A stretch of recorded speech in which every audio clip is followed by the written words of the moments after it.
What is up? My name is Eric Sabin, and I love the Consciousness Conference. All you guys are great. Dr. Marshall in Plenary 4 asked if anyone has had a near-death experience, and so here I am.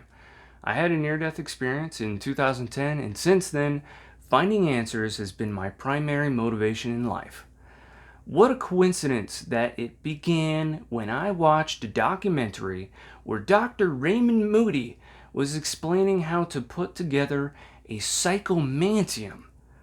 3 things are needed. Number 1, relaxed muscles. I was reclining comfortably. Number 2, the ability to focus intensely on something.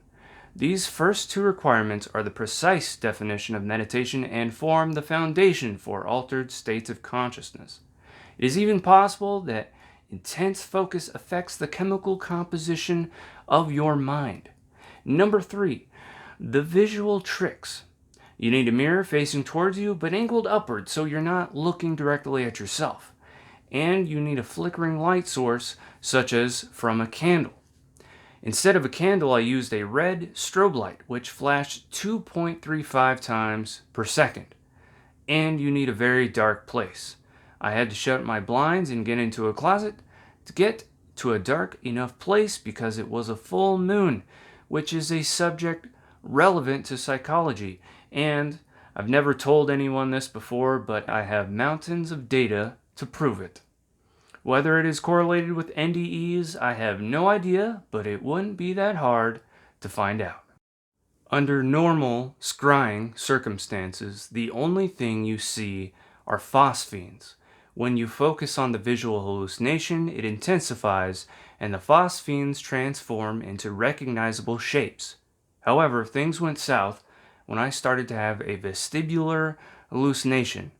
Olaf Blanca's out-of-body experience laboratory has had vestibular hallucinations generated in participants who imagine themselves in different bodily orientations. I switched my intense focus from the phosphenes to the vestibular sensation and it intensified. Due to intense focus on the vestibular sensation, I was able to induce a full-on, genuine near-death experience even though I was not near death. I believe that the tunnel of light phenomenon is related to etheric vision, a phenomenon known to esoteric science. Well, that escalated quickly. Please allow me to explain myself and explain the situation. The Science of Consciousness Conference is 2 conferences in one. In one conference, there is the attitude that we can't address the hard problem because it is outside the scope of science. What they are really saying is that exoteric science, which is based on the belief of materialist ontology, does not answer questions. On the other hand, the Consciousness Conference represents the pinnacle and the future of science because it attracts monists, aka members of the esoteric sciences. I love materialists, I love everyone, but someone has to say this out loud. It's always been this way. Yes, the hard problem is a question of ontology. What does it mean to have a hallucination exactly? It is a question of ontology. There are only 4 possible answers to the question, and some of us are going with monism because it answers the questions. If monism is wrong, then everything else I say is wrong. But if monism is right, then you better strap in. From monism, we go to panpsychism. But panpsychism has the combination problem. The answer to the combination problem is to call it coherence, because that is the word they use for magnetism. You don't have to make up a new word. It already exists. Coherence is everywhere, and coherence is everything. Coherence is magnetism. Coherence is gravity. Coherence is beauty. Coherence is value. Coherence happens when a sweet molecule binds to your sweet, sweet receptor. Why? Because consciousness is coherence, Jack. I'm not stopping there because I do not use a word in place of an explanation. Who do you think I am? A materialist? This is a construct. The existential problem of coherence is, why is everything attracted to everything else?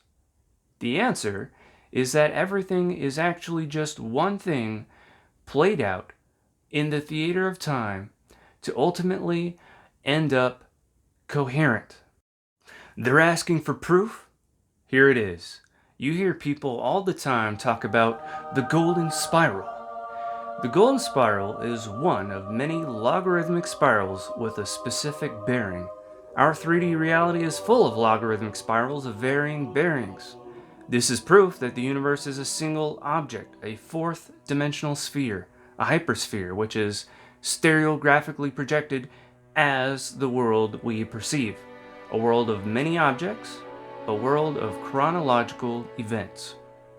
I believe that the shape of a field can be described as a Hopf vibration because that is a stereographic projection of a hypersphere.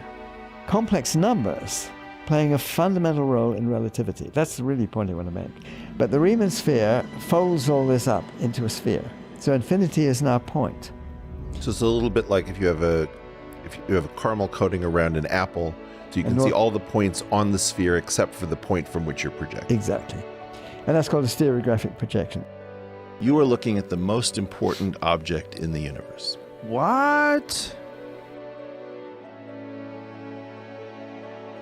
Indeed, it is apparent to me and others that the morphogenesis of structures is dictated by the fields of their specific chemical structure, and that's why it makes sense that the geometry and behavior of structures resemble field geometry. Now let me show you some examples of Hopf vibration morphogenesis. There are so many examples out there. You can just look around. I mean, there's one over there, there's one over there, there's this thing right here. There's so many examples. Up to and including, wait for it, drum roll please. That's right! Microtubules! Microtubules coming through! Hello! Thank you! Everything has a desire for coherence, depending on its chemical composition. To desire coherence is coherence, and that is consciousness. Microtubules are no exception.